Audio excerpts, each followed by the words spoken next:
Hello everyone, this is Himanshu Rathore from Department of Mechanical Engineering from Arya College of Engineering and IT. Today we are going to discuss our topic need analysis for problem formulation from subject product development and launching. In our lecture second, we are going to cover the topics are categories of new product, broad classification of new product, routes of new product development, need identification and overview.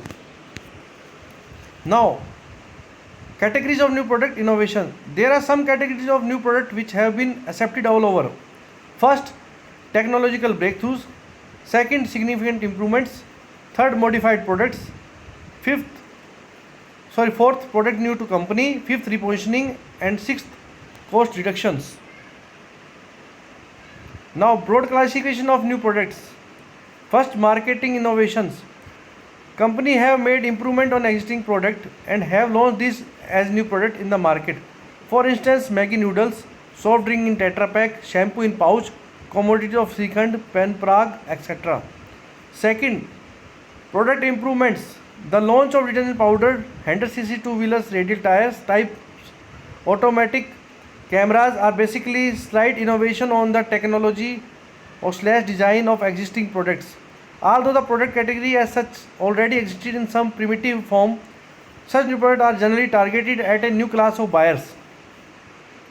The success of such venture depends upon the ability of the marketers to convince the consumer about the improvement in the performance over traditional brand as well as over similar new entrants. For example, the 100cc motorcycle vehicle market, TVS Suzuki was the first entrant and is captured sizable market. Subsequently, Hero Honda became the market leader in this category motorcycle by virtue of superior performance and innovative marketing techniques. Third, technological innovation. The Indian market has experienced a rapid induction of products like personal computers, photocopiers, digital camera, cell phones. Generally, this product requires some kind of assembling of imported kits, although adoption of such products calls for a substantial change in the consumption pattern. Yet, these products have succeeded view of their significant utility to the users. Now, routes of new product developments. First, transfer of technology. New products have often been launched based on new technology, either acquired from the parent company or through foreign collaboration. Launch of the personal computer or prototyping machine is moving in this direction. Second, diversification. Sometimes companies have entered into new lines of business and created to altogether new marketers for the first time. Third, addition to existing product line. New product lines and brand extension have something supplemented a company existing business. Videocon's entry into washing machines and music system from color television in a case in point. Fourth, improvements or / revision in existing product.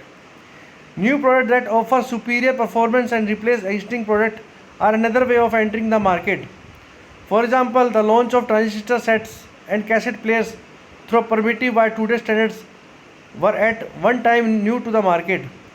They eventually replaced radios and gramophones. Fifth, cost reduction. New product that provides similar performance at lower cost. That is, for example, Nirma detergent, Tata 407, LCV. Sixth, product relaunch. Sometimes all products have been relaunched with minor improvements and targeted at completely new markets or consumer segments.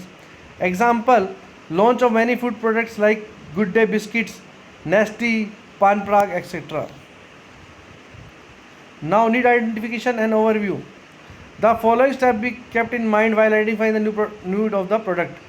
First, ensure that the product is focused on customer needs. Second, identify latent or hidden needs as well as explicit need. Third, provide a fact base for justifying the product specification. Fourth, create an archival record for the needs activity of the development process. Fifth, ensure that no critical customer need is missed or forgotten. Sixth, develop a common understanding of customer needs among the members of the development team. Now, step first, gather raw data from customer. Raw data may be collected from customer using interviews, an excellent source of data from customer. The in-depth or depth interview which explores the very essence of an idea may be resource of untapped needs. Focus group interviews are another good source of need identification. Observing product in use and answering questions like when and why the product is used, what the customer likes or dislikes about the product, what improvement can be made. Step second, to interpret the raw data. In terms of customer need, it will help to identify the target audience and purpose of analysis here. Step third, organize the need into hierarchy of primary, secondary and tertiary needs. Here it is required to fully describe the target population and service environment. There are three levels of target groups and their respective needs. Level 1 primary targets are the direct recipient of the services. Level 2 secondary targets include the individuals or group who deliver the services. And level 3 tertiary involves the resources and input into the solution, example buildings, salaries, facilities, etc. Step 4, the relative importance of need must be established. This is called need assessment. Which are the most important? Do any of the needs conflict with other needs? Step 5, the last step of this process would be a reflect on the result and the entire process. Thank you. That's all for lecture second.